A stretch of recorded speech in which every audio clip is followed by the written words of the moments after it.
មួយតូចច្រឡឹងគេងកាយដៃរំពឹង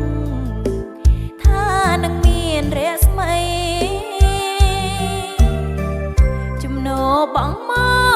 កក្រុមភើយវាលធំល្វឹងល្វើយរឹកកជាតិខៀវខ្ចី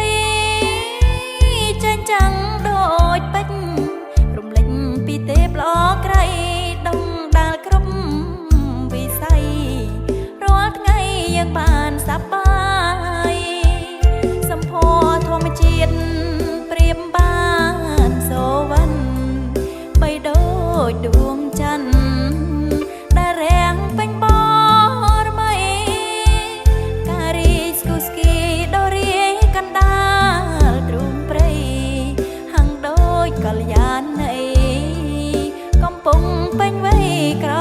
មុំអោខើអ៊ីដាងដួងចិត្តអ្នកផ្ដល់ជីវិតឲ្យយើងបានសុខុម